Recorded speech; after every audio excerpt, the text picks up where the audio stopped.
Dear student, have a look here. দেখো আমি এখানে লিখেছি তোমাদের প্র্যাকটিস সেশনের জন্য আমি সরাসরি একটা প্রোনাউন রেফারেন্স আমরা এটা সলভ করব। সবাই মনোযোগ সহকারে দেখবে। দেখো এখানে আমি লিখেছি a beggar is a person which begs from door to door. A beggar is a person. ভিক্ষুক একজন ব্যক্তি which beg from door to door, যে মানুষের দ্বারে দ্বারে ভিক্ষা করে। There are some beggars, কিছু ভিক্ষুক আছে who beg on the street, যারা রাস্তায় ভিক্ষা করে।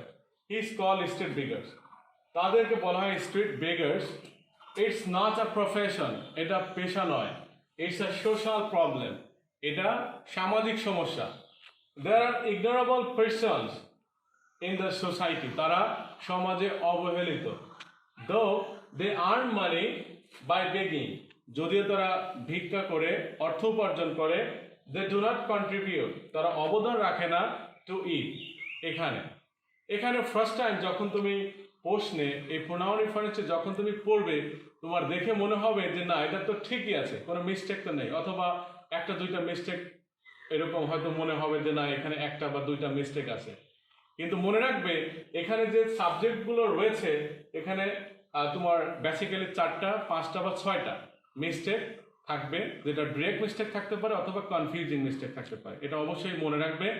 তো সেগুলোর উপর আমরা আগে সাবজেক্ট হিসেবে যে প্রোনাউনগুলো ব্যবহৃত হয়েছে এটার উপর আমরা আগে দেখব এবং অবশ্যই গুরুত্ব দেব যে এখানে কি আছে ভালো মতো বুঝে নেব এবং পাশাপাশি এই অর্থ করে, অর্থাৎ প্রত্যেকটা সেন্টেন্সের আমরা অর্থ করার চেষ্টা করব। অর্থ করলে তোমার এটা সহজ হয়ে যাবে এবং যে ব্যবহারটা আছে প্রোনাউনের সেটা জানতে হবে। এক্ষেত্রে দেখো আমি তোমাদেরকে বলেছি যে এটা একটি প্যারাগ্রাফ আকারে সাজানো থাকবে, গল্প কোনো বিষয় সাজানো থাকবে, সেখান থেকে আমরা প্রোনাউনগুলো কারেকশন করব। এটা 4টা হতে পারে, 5টা বা 6টা। এক্ষেত্রে আমরা অবশ্যই নিয়মগুলো আমাদের অনুসরণ করতে হবে। দেখো তাহলে আমরা প্রথম থেকে এখানে শুরু করি। আ বেগার ইজ এ পারসন, ভিক্ষুক একজন ব্যক্তি। হুইচ, আমাদের বুঝতে হবে যে বেগার এখানে এটা কি ব্যক্তিবাচক সাবজেক্ট না বস্তুবাচক? বেগার ইজ এ পারসন, রাইট, একজন ব্যক্তি, তাহলে এটা ব্যক্তিবাচক সাবজেক্ট। তাহলে সাবজেক্ট যখন ব্যক্তিবাচক হবে এখানে হুইচটা কি রিলেটিভ প্রোনাউন। মনে রাখবো যে সাবজেক্ট যখন ব্যক্তিবাচক হবে তাহলে রিলেটিভ প্রোনাউন হিসেবে হু বসবে, হুইচ নয়। হুইচটা বসে বস্তুবাচকের ক্ষেত্রে। তাহলে আজকে থেকে আমরা জেনে নিলাম যে সাবজেক্ট যখন ব্যক্তিবাচক হবে সেক্ষেত্রে আমরা রিলেটিভ প্রোনাউন হু ব্যবহার করতে পারি, আর যখন বস্তুবাচক হবে সেক্ষেত্রে আমরা ব্যবহার করতে পারি হুইচ। তাহলে এখানে হুইচটা কি আনক্লিয়ার, তাহলে সেটাকে আমরা কি করব, ক্লিয়ার করব। তাহলে আমরা এখানে লিখতে পারি হু।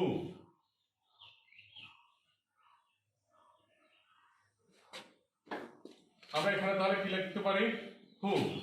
হু বেগস, যে ভিক্ষা করে ফ্রম ডোর টু ডোর, মানুষের দ্বারে দ্বারে। এরপরে দেখো দেয়ার আর সাম বেগার্স, কিছু সাম বেগার্স মানে কি কিছু ভিক্ষুক আছে। দেয়ার আর সাম বেগার্স, এটা কিন্তু একজন নয়, একাধিক। দেয়ার আর সাম বেগার্স, কিছু ভিক্ষুক আছে। হু, দেখো এখানে কিন্তু হু ঠিক আছে। হু বেগ অন স্ট্রিট, যারা রাস্তায় ভিক্ষা করে। কিছু ভিক্ষুক আছে যারা কি করে, রাস্তায় ভিক্ষা করে। তাহলে হুটা এটার সঙ্গে যায়, সেন্টেন্সটি ঠিক আছে। এখানে পরের সেন্টেন্স আসছে, দেখো he is called street beggars, তাকে বলা হয় স্ট্রিট বিগার্স। এখানে কি একজন ভিক্ষুককে বলা হচ্ছে না, এখানে একাধিক। এখানে কিছু ভিক্ষুক তো একজন হতে পারে না, এজন্য এই প্রোনাউনটি এখানে মিস্টেক আছে, এটা আনক্লিয়ার আছে, রাইট। তাহলে এটাকে আমরা কি করব, ক্লিয়ার করব। তাহলে এখানে আমরা কি দিতে পারি যে there are some beggars who beg on street, যারা কিছু ভিক্ষুক আছে যারা রাস্তায় ভিক্ষা করে। তাহলে যেহেতু কিছু এখানে প্লুরাল হিসেবে আছে সাবজেক্ট, আমরা এখানে হিটা এখানে দিতে পারি না, সেক্ষেত্রে আমরা সাবজেক্ট হিসাবে আমরা ব্যবহার করতে পারি দে। আমরা এটা এখানে লিখব দে। সাবজেক্ট যখন প্লুরাল হবে ভার্বটি তখন প্লুরাল লিখতে হবে। এক্ষেত্রে এটা তোমাদের একটা ইম্পর্টেন্ট বিষয় মনে রাখবে, subject singular verb singular, subject plural verb plural. তাহলে আমরা এখানে ভার্ব তখন আর করে দেব। এখানে আরেকটি বিষয় মনে রাখবে, তোমরা পরীক্ষা সাধারণত যে মিস্টেকটা করে থাকো, কমন মিস্টেক, দ্যাট ইজ তোমরা অনেকেই শুধু প্রত্যেকটা এই জাতীয় গ্রামারে শুধু অ্যান্সারটা লেখো, কিন্তু মনে রাখবে প্রোনাউন রেফারেন্সের ক্ষেত্রে কখনো অ্যান্সার লিখলে হবে না। শুধু তুমি যদি মনে করো যে অ্যান্সারগুলো যেমন এখানে হু কারেকশন করেছি, এখানে দেয়ার কারেকশন করেছি, এরকম লিখলে এটা হবে না, নাম্বার উইল বি 0। এক্ষেত্রে অবশ্যই তোমাকে রিরাইট করতে হবে, ওখানে লেখাই থাকবে রিরাইট। সুতরাং তোমাকে এটা পুনরায় লিখতে হবে, যেখানে যেখানে যে প্রোনাউনগুলো তোমার কারেকশন করবে সেই প্রোনাউনগুলোর নিচে আন্ডারলাইন করবে, এবং পুরো যেভাবে যেভাবে সেন্টেন্স থাকবে ওভাবেই তুমি অ্যান্সার লিখবে। শুধু যেখানে যেখানে কারেকশন করবে সেই প্রোনাউনগুলোর নিচে আন্ডারলাইন করবে, যে এইভাবে আন্ডারলাইন করবে, এইভাবে আন্ডারলাইন করবে। তাহলে এক্সামিনার বুঝতে পারবে যে তুমি এখানে এখানে কারেকশন করেছো। এটা ইম্পর্টেন্ট বিষয়, অবশ্যই মনে রাখবে। এরপর দেখো, তাহলে দে আর কল স্ট্রিট বেগার্স, তাদেরকে বলা হয় street beggars. It's not a profession, এটা পেশা নয়। দেখো এখানে কিন্তু আনক্লিয়ার, কোনটা পেশা নয়। এখানে কথা হচ্ছে কি বিষয় নিয়ে আমাদের বুঝতে হবে। এখানে কথা হচ্ছে কি বিষয় নিয়ে, এখানে কথা হচ্ছে বেগার্সদের। বেগার্সরা কি করে? বেগিং করে, ভিক্ষা করে।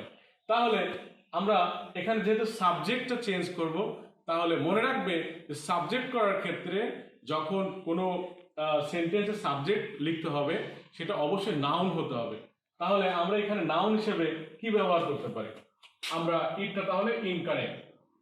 আমরা এখানে যেহেতু কথা হচ্ছে বেগ অর্থাৎ বেগার্সদের নিয়ে, তাহলে বেগটা যেহেতু ভার্ব, বেগ মানে ভিক্ষা করা, তাহলে বেগটাকে যদি আমরা আইনজি যুক্ত করি তাহলে সেটা নাউন হয়ে যাবে। সেক্ষেত্রে আমরা সাবজেক্ট হিসেবে এটা ব্যবহার করতে পারি। আমরা এখানে লিখব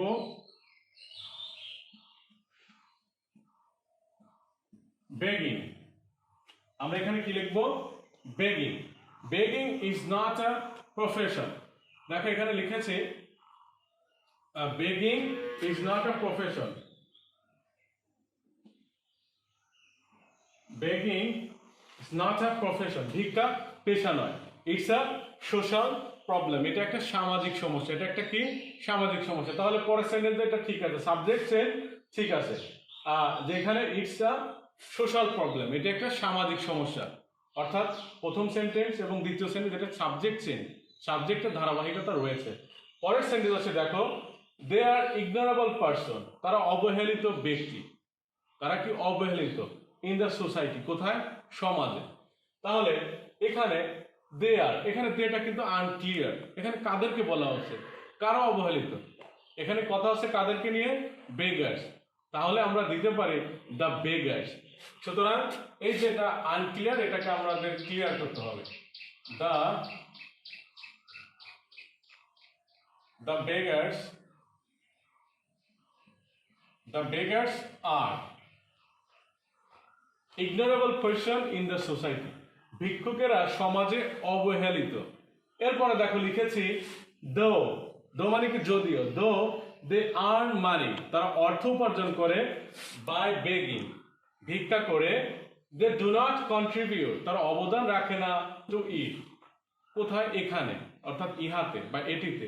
তাহলে দেখো এই সেন্টেন্সে কিন্তু সবই ঠিক আছে, দে আর্ন মানি। এখানে সাবজেক্ট হিসেবে বেগার দিয়েছি এবং পরের সেন্টেন্সে দে আছে, অর্থাৎ সাবজেক্টের ধারাবাহিকতা ঠিক আছে, মিল আছে, সঙ্গতি আছে। এরপর দেখো কিন্তু এখানে এসে দেখো দে ডু নট কন্ট্রিবিউট, তারা অবদান রাখে না, টু ইট, এখানে এই ইটটাতে কাকে বোঝাচ্ছে? এটা কিন্তু এখানে আনক্লিয়ার।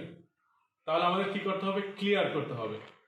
তারা অবদান রাখে না কোথায়? এখানে কি কাদেরকে বলা হচ্ছে? এই জাতীয় সেন্টেন্সে অবশ্যই আমরা তার উপরের সেন্টেন্সে আমরা ফলো করবো, অর্থাৎ খেয়াল রাখবো যে এখানে কি আছে। দেখো আমরা সেন্টেন্সটা আবার বলি, the beggars are ignorable person, ভিক্ষুকেরা অবহেলিত। কোথায় অবহেলিত? In the society. তাহলে যেহেতু সমাজে অবহেলিত, তাহলে তারা আবার কি করে? দে আর্ন মানি, তারা অর্থ উপার্জন করে, যদিও তারা অর্থ উপার্জন করে, বাই বেগিং, ভিক্ষা করে, they do not contribute to it, তারা এখানে অবদান রাখে না। এটা অর্থাৎ আমরা তাহলে এখানে কোথায় অবদান রাখে না? In the society. এক্ষেত্রে দেখো তাহলে এই ইটটাকে আমরা তুলে দিয়ে আমরা এখানে লিখতে পারি টু দ্য সোসাইটি, তাহলে হয়ে গেল। অর্থাৎ যেহেতু এখানে অথবা কান্ট্রি তার সেটা দিলেও হবে, যেহেতু সোসাইটি উল্লেখ আছে আমরা সোসাইটি ব্যবহার করব। অর্থাৎ তোমরা হয়তো এটা দেখো, এখানে যে কারেকশনগুলো করেছি এটা খুব সহজ। এটা তখনই সহজ হবে যখন তুমি এই প্রোনাউনের যেটা আগে আলোচনা করেছি যে চারটি, এই চারটি অর্থাৎ subject pronoun, objective pronoun and positive pronoun এবং সিঙ্গুলার প্লুরাল, যে জিনিসগুলো যে বিষয়গুলো আলোচনা করেছি, তুমি যদি ফার্স্ট টাইম বেসিকটা তোমার ইমপ্রুভমেন্ট হয়, তখন তোমার এই প্রোনাউন রেফারেন্সটা যখন আমরা এক্সারসাইজ করব মডেল কোয়েশ্চেন থেকে অথবা বিভিন্ন বোর্ড থেকে, সেক্ষেত্রে তোমার জন্য এটা সহজ হয়ে যাবে। এই জন্য আমাদের বেসিকটা আগে ইমপ্রুভ করতে হবে, দেন তুমি যখন এটা প্র্যাকটিস সেশনে যাবে খুব সহজেই তুমি অ্যান্সার করতে পারবে।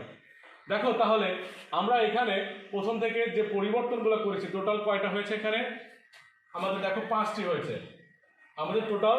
আমরা এখানে প্রোনাউন কারেকশন করেছি কয়টি? 5টি। সাধারণত 5টি থাকে। এবং তোমাদেরকে আমি আরেকবার বলি যে এটা অবশ্যই মাথায় রাখবে, প্রোনাউন রেফারেন্সের ক্ষেত্রে শুধু অ্যান্সার লিখলে হবে না, তুমি যে যে শব্দগুলো কারেকশন করবে যদি সেটা লেখো তাহলে এটা হবে না।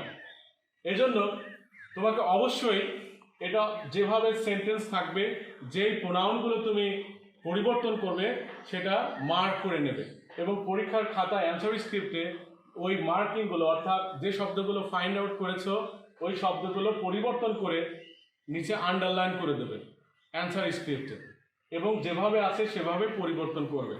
তাহলে খুব সহজে তুমি তোমার কাঙ্ক্ষিত নাম্বার ইনশাল্লাহ পাবে। এটা অবশ্যই প্র্যাকটিস করবে এবং আজকে থেকে যে যতটুকু শিখেছে এবং বাসায় বেছে বেছে প্র্যাকটিস করবে প্রোনাউন রেফারেন্স নিয়ে।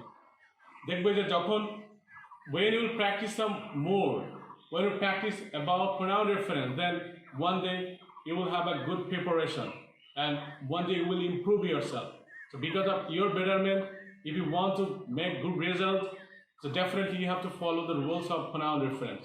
So I think if you follow this, inshallah, by the grace of Almighty, you will improve yourself. সবাইকে অসংখ্য ধন্যবাদ for joining with me, and ইনশাআল্লাহ পরবর্তী ক্লাসে ভিন্ন অথবা নতুন কোনো টপিক নিয়ে তোমাদের সঙ্গে কথা বলবো। সে পর্যন্ত সবাই ভালো থাকবে, সুস্থ থাকবে, সবার সুস্বাস্থ্য কামনা করি। Have a good time with you, have a good day, take care, goodbye.